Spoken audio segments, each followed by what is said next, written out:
A informação é poder. Neste fim de ano, garanta a sua assinatura Observador com 25% de desconto. Mantenha-se informado durante todo o ano e tenha acesso exclusivo a todo o conteúdo Observador.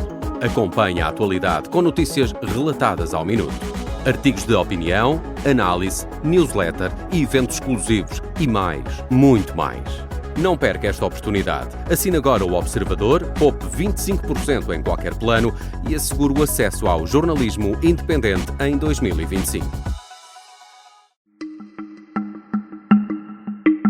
Esta é a história do dia da Rádio Observador. O caso do ordenado de Hélder Rosalino.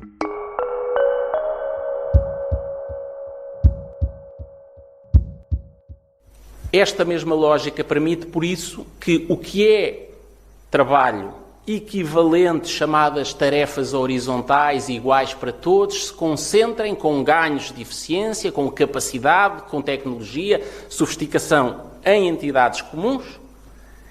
A Secretaria-Geral do Governo para os gabinetes do Governo é a SPAP para a Administração Pública.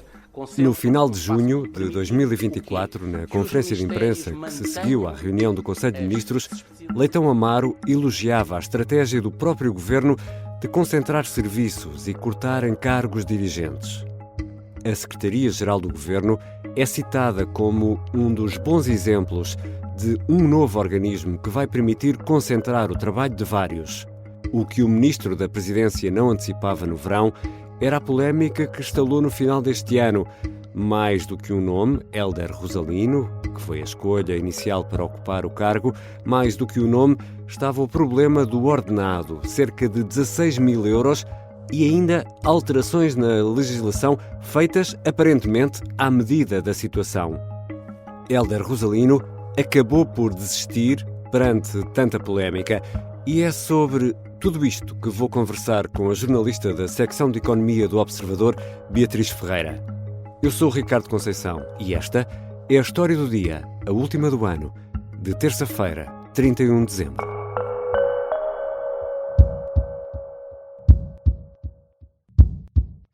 Bem-vinda, Beatriz. Olá, Ricardo.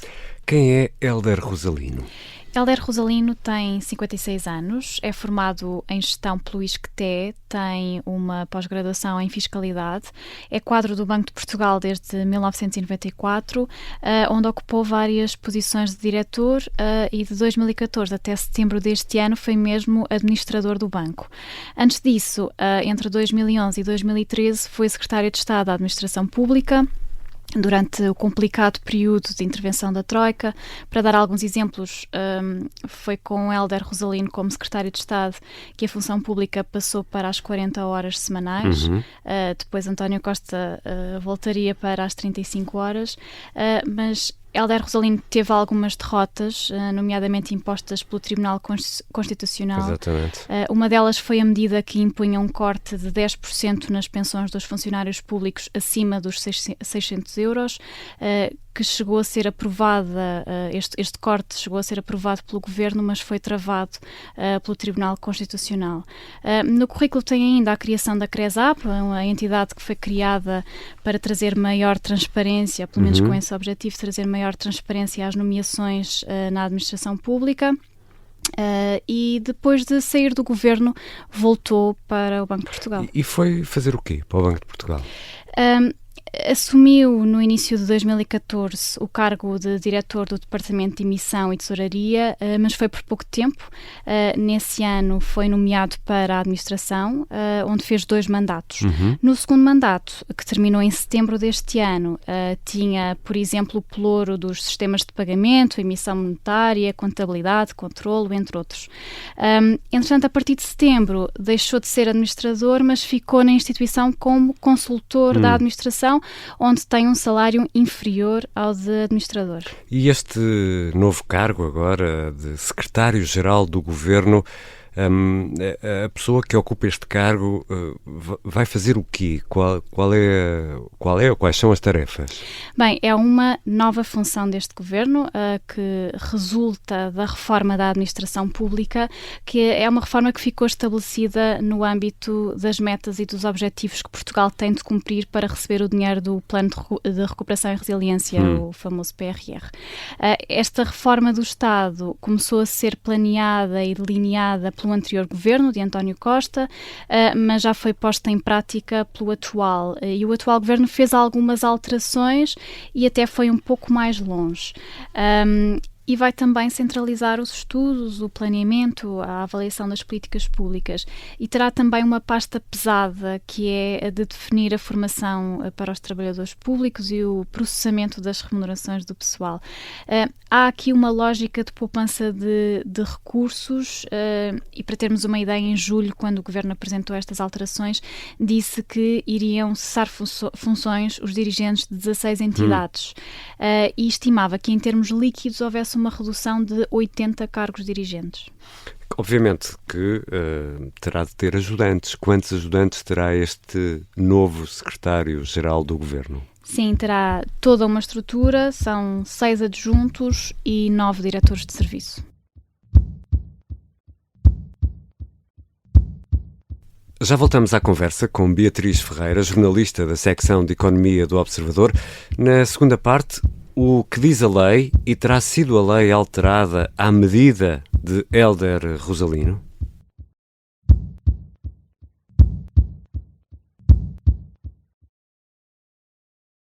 Estamos de regresso à conversa com a jornalista Beatriz Ferreira, da secção de Economia do Observador. Beatriz, qual é o vencimento previsto para a função de secretário-geral do Governo? Que é um ponto importante nesta história. E é aqui que está a polémica dos últimos dias. Isto porque, de acordo com o diploma que foi publicado em julho pelo atual Governo, o secretário-geral deveria ficar a ganhar cerca de, fazendo as contas, seria à volta de 6 mil euros por mês, brutos. Só que o Governo, agora em dezembro, e sem o anunciar, determinou num decreto-lei que afinal o secretário-geral poderia ficar a ganhar o salário que tinha no lugar de origem, portanto neste caso no Banco de Portugal, e sem o limite do salário do primeiro-ministro, que é o limite que consta no Estatuto do Pessoal Dirigente, e o secretário-geral é considerado um alto dirigente da administração pública. Porque Hélder Rosalino ganharia muito mais no Banco de Portugal. Portanto, se tivesse mudado, poderia perder dinheiro, não é? Portanto, se tivesse optado pela remuneração de origem, se optasse eventualmente pela remuneração de origem, poderia ganhar quase 16 mil euros, porque este foi o vencimento enquanto administrador, e ele foi administrador até setembro deste ano. Depois passou às funções de consultor da administração, mas esse ordenado não é conhecido. O que sabemos é que normalmente equivale ao que recebia antes de ser administrador, e ele era diretor de departamento, mas esse salário também não é público. Porque tu já deixaste aí uma ponta deste novelo, porque isto é importante e é central em toda esta questão, porque temos a ideia de que ninguém no Estado pode ganhar mais do que o Presidente da República ou o Primeiro-Ministro que ganha menos do que o Presidente. Afinal de contas, o que é que diz a lei sobre isto? Bom, nós identificámos, com a ajuda de juristas, duas leis sobre o assunto. Uma é de 2005, que estabelece o estatuto remuneratório dos altos dirigentes da administração pública e que estabelece como limite o salário do primeiro-ministro. O decreto-lei novo, que foi publicado agora a 26 de dezembro e que está a causar polémica e que está a ser até apelidado como tendo sido feito à medida de Hélder Rosalino, retira esse limite do salário do primeiro-ministro, portanto afasta-o, mas há uma lei de 1988 que coloca um outro limite. E esse limite não é afastado pelo polémico decreto-lei, que aliás nem sequer refere esta lei de 1978. Mas esta lei prevê como limite que um dirigente não pode ganhar mais do que 75% da soma do vencimento mais abono mensal de deslocações do Presidente da República. E esta formulação coloca o limite num patamar superior ao que seria o salário do Primeiro-Ministro e, portanto, seria à volta de 8, 9 mil euros brutos. Portanto, brutos. Mas, portanto, abaixo dos tais 15 mil euros. Nós procurámos saber qual é que era a posição do Governo em relação a esta lei de 1988, mas não obtivemos resposta. Outra questão que também levantou polémica era quem é que afinal iria pagar o salário de Hélder Rosalino, que já não vai para secretário-geral do Governo. Era o Governo? Era o Banco de Portugal? Quem é que pagava a conta? Bom, é outra pergunta interessante. O Banco de Portugal veio dizer em comunicado que o que pagasse tinha de ser ressarcido, nomeadamente as contribuições sociais sobre o salário de Hélder Rosalino. Isto porque o Banco de Portugal tem regras mais restritivas do que outras entidades, uma vez que, como entidade monetária, tem de respeitar as regras do Eurosistema e, portanto, não podia pagar o salário de uma pessoa que não está no Banco de Portugal. O que muitas vezes acontece é que, por uma questão de facilidade burocrática, o Banco de Portugal paga e depois é ressarcido desse valor.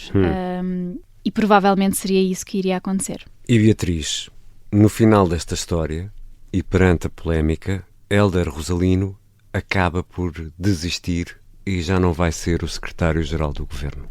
Sim, foi uma polémica que não durou muito tempo. Em comunicado, o gabinete do Primeiro-Ministro disse esta segunda-feira que Hélder Rosalino informou o Governo da indisponibilidade para assumir o cargo, onde iria iniciar funções a 1 de janeiro. O comunicado do Governo diz que a recusa do Banco de Portugal de continuar a pagar o salário de origem de Rosalino não impedia a poupança de recursos públicos, mas criou, e cito, uma complexidade indesejável. O Governo vai designar um outro nome para secretário-geral e o Banco de Portugal vai continuar a pagar o salário de Hélder Rosalino, que está neste momento nas funções de consultor da administração. E estamos a gravar esta conversa ao final do dia de segunda-feira, já à noite de segunda-feira. Portanto, se surgir um outro nome, entretanto, indicado pelo Governo esta terça-feira, já não será possível ter esse nome nesta conversa que estamos a gravar. Obrigado, Beatriz. Obrigada, Ricardo. E bom ano para ti. Bom ano, obrigada. E para os nossos ouvintes também, claro.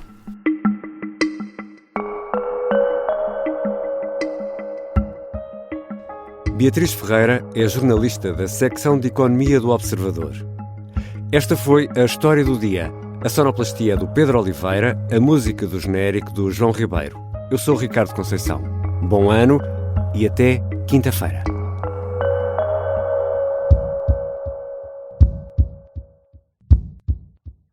Se gostar deste podcast, pode seguir, dar 5 estrelas e comentar o episódio na Apple Podcasts ou no Spotify. Pode também subscrever e gostar no YouTube. Assim recebe uma notificação sempre que houver um novo episódio.